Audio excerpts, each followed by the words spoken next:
Hi friends, welcome to നിങ്സ് favourites. ഈ ഒരു പേപ്പർ പ്ലേറ്റ്സ് വെച്ചിട്ടുള്ള ക്രാഫ്റ്റാണ് കേട്ടോ ഇന്ന് ചെയ്യുന്നത്. ഒരു അടിപൊളി വാൾ ഡെക്കറാണ് നമ്മൾ സെറ്റ് ചെയ്യാൻ വേണ്ടി പോകുന്നത്. അപ്പം വളരെ സിമ്പിളാണ്. അപ്പം 4 പേപ്പർ പ്ലേറ്റ്സ് ആണ് ഞാൻ എടുത്തിരിക്കുന്നത്. അതിൻ്റെ കൂടെ ഈ പേൾ മെറ്റാലിക്കിൻ്റെ 4 ഷെയ്ഡും എടുത്തിട്ടുണ്ട്. അപ്പോൾ നമുക്ക് ആദ്യം തന്നെ ഓരോരോ പ്ലേറ്റിലായിട്ട് ഓരോ കളർ ഷെയ്ഡ് അടിച്ചു കൊടുക്കാം. അപ്പോൾ അതിന് വേണ്ടിയിട്ട് സ്പോഞ്ചാണ് യൂസ് ചെയ്യുന്നത്. കളർ അതിനകത്ത് ആക്കിയിട്ട് സ്പോഞ്ച് വെച്ചിട്ട് ഡാബ് ചെയ്ത് കൊടുക്കുകയാണ് ചെയ്യുന്നത്. ബ്രഷ് വെച്ച് ചെയ്ത് കഴിഞ്ഞാൽ ആ ഒരു ടെക്സ്ചർ നമുക്ക് കിട്ടില്ല. അപ്പോൾ ഈ സ്പോഞ്ച് വെച്ചുള്ള ടെക്സ്ചർ കുറച്ച് ഡിഫറെൻ്റ് ആണ്, അതുകൊണ്ടാണ് സ്പോഞ്ച് വെച്ച് ചെയ്യുന്നത്. പിന്നെ എളുപ്പവും അതാണ്. അപ്പോൾ സ്പോഞ്ച് വെച്ചിട്ട് നമുക്ക് ഓരോ കളർ ഷെയ്ഡും ഓരോരോ പ്ലേറ്റിലായിട്ട് കൊടുക്കാം. നോർമൽ അക്രിലിക് പെയിൻറ് യൂസ് ചെയ്തിട്ട് നമുക്ക് ചെയ്യാം. പക്ഷേ പേൾ മെറ്റാലിക്കിൻ്റെതാവുമ്പോൾ ഇത്തിരി കൂടെ ഷൈനിങ് ഉണ്ടാവും.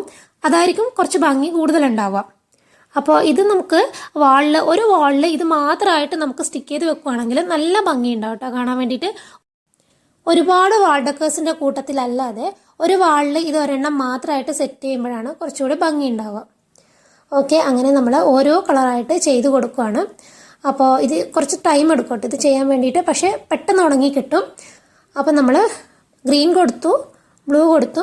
ഇനി നമുക്ക് പിങ്കും അതുപോലെ ഗോൾഡൻ കളറുമാണ് കൊടുക്കേണ്ടത്.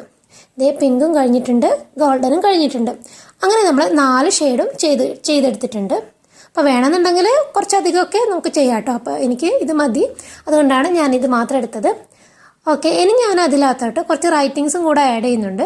അപ്പോൾ അതിന് വേണ്ടിയിട്ട് മാർക്കറാണ് എടുത്തിരിക്കുന്നത്, ബ്ലാക്കാണ് മാർക്കർ എടുത്തിരിക്കുന്നത്. അപ്പോൾ എന്താ എഴുതാമെന്ന് ഇങ്ങനെ കുറച്ച് നേരം ആലോചിച്ചു.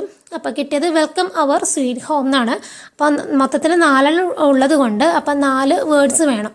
അപ്പോൾ അതിന് ഈക്വലായിട്ട് വരുന്നത് ഈ ഒരു വേർഡാണ് എൻ്റെ മൈൻഡിൽ വന്നുള്ളൂ. അതുകൊണ്ട് ഞാൻ വെൽക്കം അവർ സ്വീറ്റ് ഹോം എന്ന് ഓരോ എണ്ണത്തിലായിട്ട് എഴുതി കൊടുക്കുകയാണ് ചെയ്തത്. അപ്പോൾ നിങ്ങളുടെ മൈൻഡിൽ എന്താണോ വരുന്നത് അതുപോലെ നിങ്ങൾക്ക് എഴുതി കൊടുക്കാം. ഇനിയിപ്പോൾ എഴുതുന്നില്ല എന്നുണ്ടെങ്കിൽ എന്തെങ്കിലും ഡ്രോയിങ്സ് വരയ്ക്കണമെങ്കിൽ അത് ചെയ്ത് കൊടുക്കാം. അല്ലാന്നുണ്ടെങ്കിൽ ഇങ്ങനെ പ്ലെയിൻ ആയിട്ട് വെക്കുവാണെങ്കിൽ അതും ഭംഗിയുണ്ടാവും. അപ്പോൾ നിങ്ങൾക്ക് ഇഷ്ടമുള്ള പോലെ ഇത് സെറ്റ് ചെയ്യാം കേട്ടോ. അപ്പോൾ എഴുതി കഴിഞ്ഞതിന് ശേഷം ഞാൻ ജസ്റ്റ് ഒരു ഹാർട്ട് ഷേപ്പ് വരച്ചിട്ട് അതിനകത്ത് അക്രിലിക് പെയിൻറ് കൊണ്ട് റെഡ് കളറും കൂടെ കൊടുത്തിട്ടുണ്ട്. ഇങ്ങനെയാണ് അതിൻ്റെ ഒരു ലുക്ക് വരുന്നത്. ഇനി നമുക്കിതെല്ലാം കൂടെ യോജിപ്പിച്ചെടുക്കണം. അതിന് വേണ്ടിയിട്ട് ഒരു കാർഡ്ബോർഡ് പീസ് എടുത്തിട്ടുണ്ട്. ഇങ്ങനത്തെ 2 എണ്ണം എടുത്തിട്ടുണ്ട്. ഇനി അത് നമ്മുടെ പ്ലസ് എന്ന് എഴുതുന്ന പോലെ ഒന്ന് നമുക്ക് ജോയിൻ ചെയ്യാം. ഇനി നമുക്ക് അതിൻ്റെ മുകളിലായിട്ട് നമ്മുടെ പേപ്പർ പ്ലേറ്റ്സ് ഓരോന്നായിട്ട് സ്റ്റിക്ക് ചെയ്ത് കൊടുക്കാം. അപ്പോൾ ഗ്ലൂ ഗൺ യൂസ് ചെയ്തിട്ടാണ് കേട്ടോ സ്റ്റിക്ക് ചെയ്യുന്നത്. അപ്പോൾ നമ്മൾ എഴുതിയതിന് കണക്കായിട്ട് വേണം നമ്മളിവിടെ സെറ്റ് ചെയ്യാൻ വേണ്ടിയിട്ട്. അപ്പോൾ അതുപോലെ തന്നെയാണ് ഞാൻ ചെയ്യുന്നത്. അപ്പോൾ ആദ്യമേ ഞാൻ ഇന്ന രീതിയിൽ വെക്കണമെന്ന് ആദ്യം തന്നെ പ്ലാൻ ചെയ്തിട്ടുണ്ടായിരുന്നു. അതിന് കണക്കായിട്ടാണ് ഞാൻ എഴുതിയത്. അതായത് നമുക്ക് ഓരോ കളേഴ്സ് ഏത് സൈഡിലൊക്കെ വെച്ചാലാണ് ഭംഗി ഉണ്ടാവുക നോക്കിയിട്ടാണ് നമ്മൾ ആദ്യം നോക്കിയിട്ടുണ്ടായിരുന്നു. അതിനുശേഷമാണ് അതിൻ്റെ മുകളിൽ എഴുതി കൊടുത്തത്. ഇതുപോലെ ഞാൻ സെറ്റ് ചെയ്തിട്ടുണ്ട്. ഇനി ഞാൻ ചെറിയൊരു പണി കൂടെ അതിൻ്റെ കൂടെ ആഡ് ചെയ്യുന്നുണ്ട്. എന്താണെന്ന് വെച്ച് കഴിഞ്ഞാൽ നമ്മുടെ കുട്ടികളൊക്കെ കളിക്കുന്ന ഒരു ബ്ലോക്സിലെ ബിൽഡിംഗ് ബ്ലോക്സ് അത് 2 എണ്ണം ഞാൻ എടുത്തിട്ടുണ്ട്. ഇതുപോലത്തത് ജോയിൻ ചെയ്തിട്ട് ഇതുപോലത്തെ ഒരുപോലെ 2 എണ്ണം എടുത്തിട്ട് 2 സൈഡിലായിട്ട് സ്റ്റിക്ക് ചെയ്ത് കൊടുക്കുന്നുണ്ട് കേട്ടോ.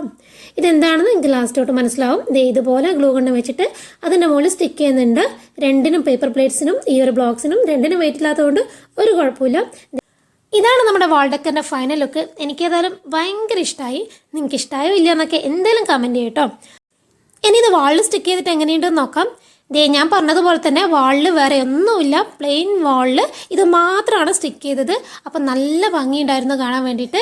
നിങ്ങൾക്ക് ഇഷ്ടമായെങ്കിൽ എന്തായാലും ലൈക്ക് ചെയ്യാണ്ട് പോകല്ല കേട്ടോ. അതുപോലെ ചാനലൊന്ന് കണ്ടിട്ട് ക്രാഫ്റ്റ് വീഡിയോസൊക്കെ ഇഷ്ടമാവുകയാണെങ്കിൽ ഒന്ന് സബ്സ്ക്രൈബ് ചെയ്ത് സപ്പോർട്ട് ചെയ്യണേ. അപ്പോൾ നല്ലൊരു വീഡിയോസുമായിട്ട് നല്ല ക്രാഫ്റ്റ് വീഡിയോസുമായിട്ട് നമുക്ക് വീണ്ടും കാണാം. അതുവരേക്കും ബൈ.